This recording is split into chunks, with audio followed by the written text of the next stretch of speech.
Thank you very much. This is a very cool place, and thank you so much for coming. Albert and I both played here on our own, and this is the first time we've done this little show here. And so I'll tell you a bit about what it's about, because we both sometimes work with a band and stuff, and have done shows in different configurations.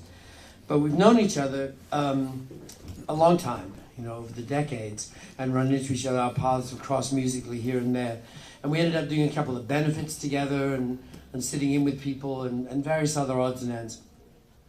And we always had fun doing it, and then we tried singing together on various occasions, and we both enjoyed it. It seemed to work reasonably well.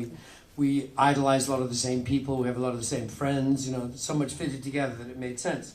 So it actually wasn't my idea, I admit. Somebody else said, you guys sound good together. You should try and put together a show, and because you both tell interesting stories as well.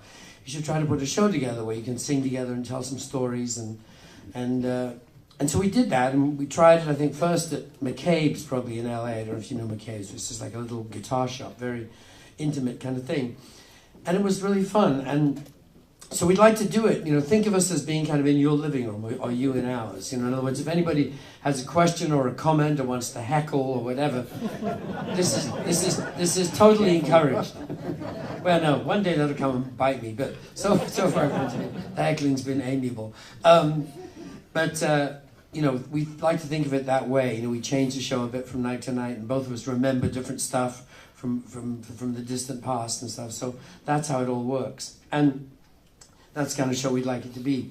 And I realized also, because I've been to a lot of Albert Lee shows myself, and one of the things that they all have in common, it seems, is there's always an awful lot of guitar players in the audience. Out of curiosity, hands up guitar players in the audience tonight. There you go, a lot, as far as I can see, all over the place. And you see, this is one of the things I realized, because having gone to Albert shows myself, I know that as a guitar player, when you leave, you're feeling ever so slightly despondent. And you all immediately know why. Because you're kind of going, Jesus, however much I practice, I'm never going to be that good, But now, in this new, improved, all-purpose version of the show, you have the option of looking across to the other side of the stage and going, but at least I'm better than that guy. So it's I'm here for your psychological well-being, for your consolation, So, as an aspiring, brand new, young, hot duo, which is what we are, in case you didn't notice, I don't think you'll be surprised by our choice of opening song. You'll know, I think, why we chose it and in honor of whom.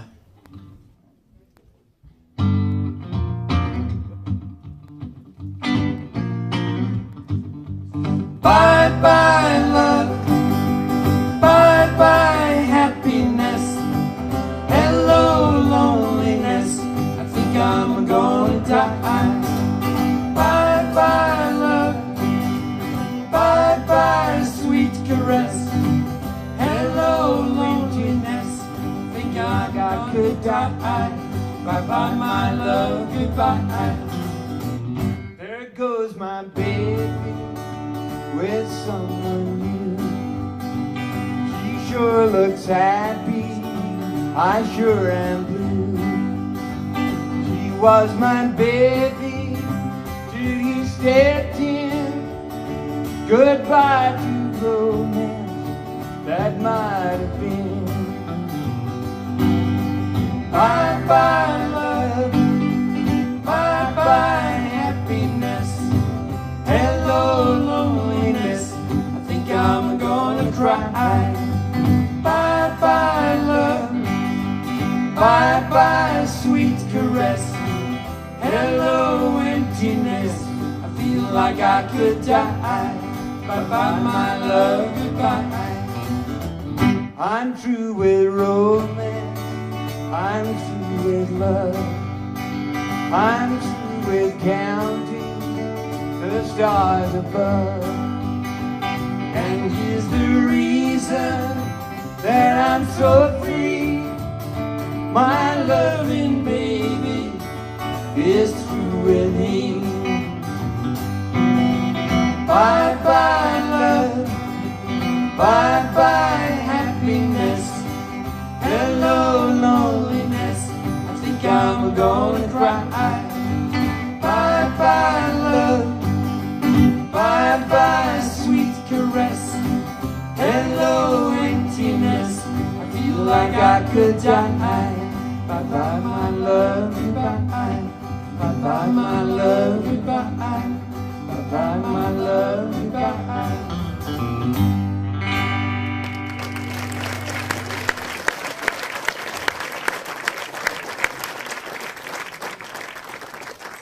You'll realize that once, of course, that we opened with that song, thanks, because it's an Everly Brothers song. And every duo throughout history, I think, in the pop music era, has looked upon the Everlys correctly as being the archetypal, the ideal, the ne plus ultra of duos. And we're no exception. You know, and if you talk to any other Simon and Garfunkel or Lennon and McCartney or the little duo I had in the 60s, Peter and Gordon, we all of us look. Thank you very much. We all of us looked to the Everlys as being, you know, the finest that there's ever been.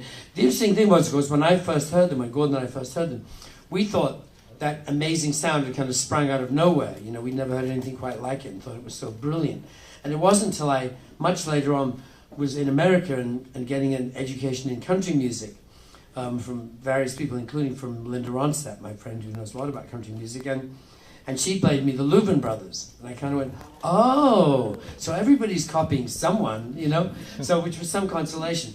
But the Everlys still did it best because they added the brilliant harmonies of the Louvin Brothers. To that, they added rock and roll, and that's what made all the difference, and they made all those great records that we loved so much. And Gordon and I, you know, were just fans. You know, I had no idea back then that I would actually get to meet Don and Phil at some point. And I never worked with them or anything, but I just got to meet them socially and tell them how important they were to us. But of course, some people get lucky and get to actually work with the Everly Brothers for some years. For many years, actually. Yeah, I first met Phil in 1962 in London, and then met Don the following year. And each time they came over to the UK, I'd try and get to see a show. But, they knew I played the guitar, but at that time I thought, God, I would love it. This is my ideal gig. I would love this gig. But it wasn't until that 1970, I think, when I first came to the States with a band called Head, Hands and Feet. And we played the Troubadour in Los Angeles, and Phil Everly came to see us play, and he kind of suggested that I might be suitable to play guitar with them, you know. And unfortunately, I was heavily committed to the band I was with at that time, so reluctantly had to decline. But he did take me on my first trip to Disneyland. So cool. Anyway, they had a big fight. I mean, they fought on and off throughout their career. I'll interject one quick story there, which is, you know, we didn't know that when Gordon and I were just fans. We had no idea that they were quite well known for their huge fights. And we went to see them, I remember, when they played the Albert Hall for an early time in London. And we thought it was so cool that they came on from opposite sides of the stage, you know, and they walked on and sang together and finished the show and then walked off. And Gordon and I copied that. We went, oh great, that's a cool duo thing to do. And we were still speaking, but we would walk on from opposite sides and do the same thing. What we didn't know is when the Everlys left the stage, opposite sides, they would actually go down into separate vehicles to separate hotels. They were touring. They found a way of working where they could not speak to each other at all. The tour managers would figure out the set list in advance. Because, you know, when brothers fight, they fight, I guess, more intensely than anything. And at this particular phase, anyway, they found the only way they could work together was just not to exchange so much as a word, or they'd get into some gigantic argument. But apparently things did get better. They did over the years, yeah, and they learned to put up with each other because they knew how important it was to stay together. And of course, they had the big fight where Phil stormed off stage and threw his guitar down and broke into about a dozen pieces. That was in '63, and they hardly spoke for 10 years after that, I think. And during that period, I was working with Don. I had a great relationship with Don Everly when he was living in Los Angeles, and by that time I'd already moved there. And he threw me in at the deep end when a couple of times there we did a tour and actually did a live TV show in England where he said, "Well, you're going to sing with me tonight, aren't you?" I said, "What?" He said, "No, I want you to sing." So there I was on live TV. I was an Everly brother. And it was a great, it was a daunting experience, I have to say. So you sang the high part then, right? Oh yeah, you I sang Phil's part, yeah. And if you kind of, if it wasn't quite right, he'd look across and give you this evil eye, you know? And, which I've seen many times, him looking at Phil, you know. Anyway, I always hoped that they would get back together, and wouldn't it be great to just do one gig with them, you know? And it happened in 1983. They started to talk to each other, had a little rehearsal, and I got a call saying, "Well, the boys have been talking about doing a few things, and they both agreed that they'd like you to play," you know. So what we did was the Royal Albert Hall. It was a big concert there, videoed, and a documentary done from it, and we thought, wow, that's great, we got to play with the Everly Brothers just once, you know. But to our great surprise, a month or so later, we got a call saying, well, they're going to do an album and they want to tour. I thought, wow, I wonder how long this will last. It actually lasted for 26 years. So I do know those guys quite well. You know. And sadly, of course, we lost Phil Everly 2 years ago. So, you know, the Everlys are no more, unfortunately. Yeah, we're going to do a little song that we used to do every night.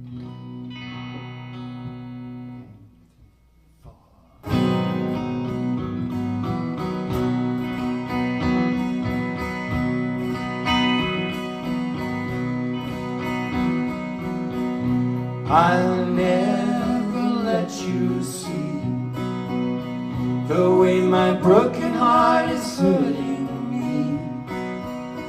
I've got my pride and I know how to hide all my sorrow and pain.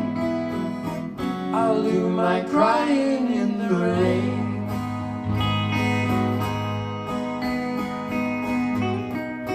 If I wait for cloudy skies, you won't know the rain from the tears in my eyes.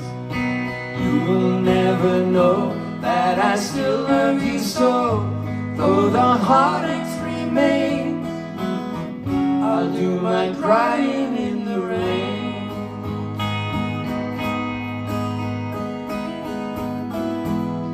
Raindrops falling from heaven could never wash away my grief. Since we're not together, pray for stormy weather to hide these tears I hope you never see.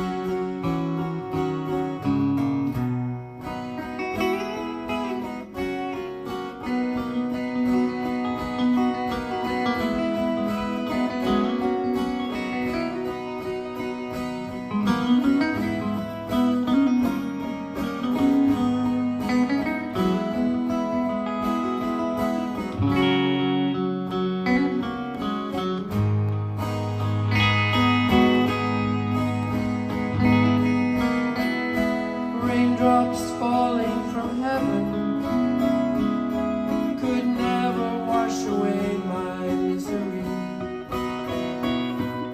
Since we're not together, I'll wait for stormy weather to hide the tears I hope you'll never see.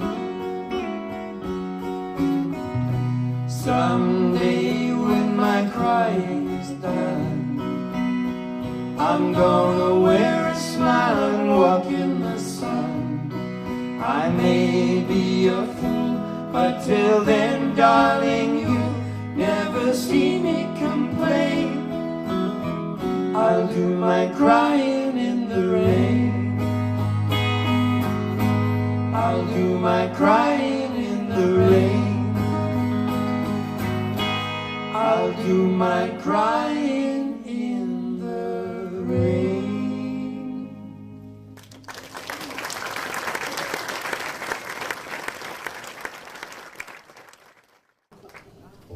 And finally, we're going to end kind of the way we began.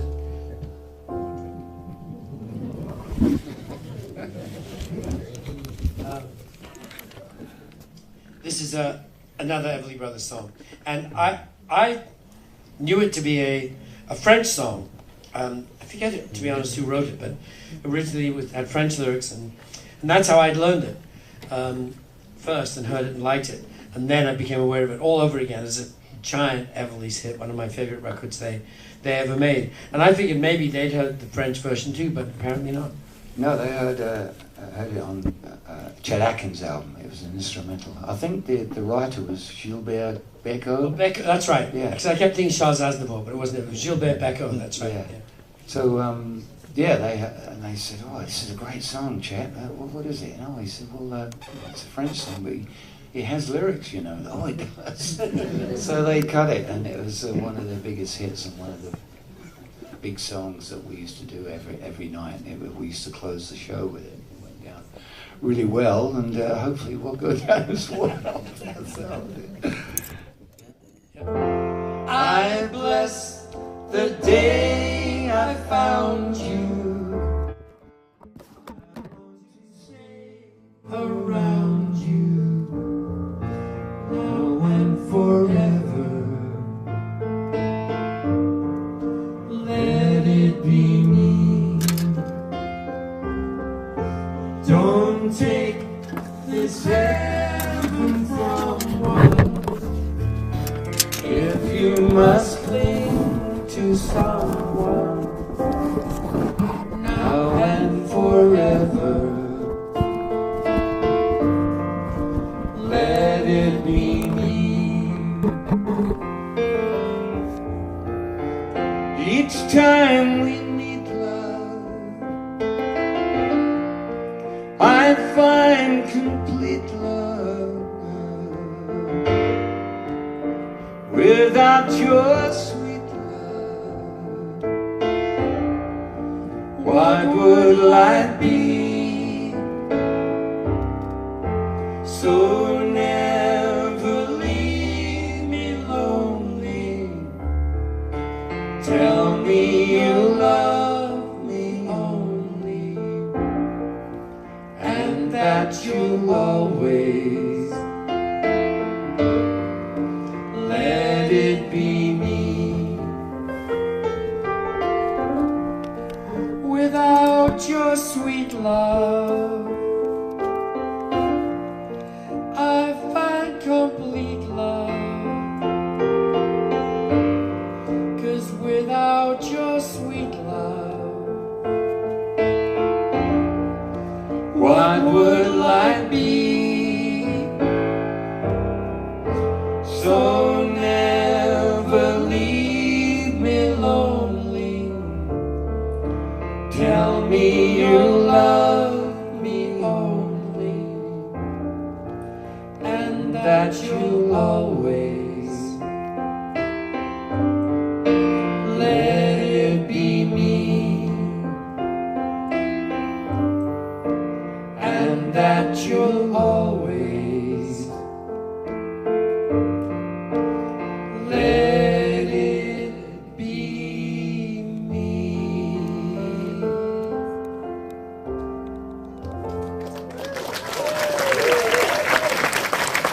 Thank you so much. Thank you.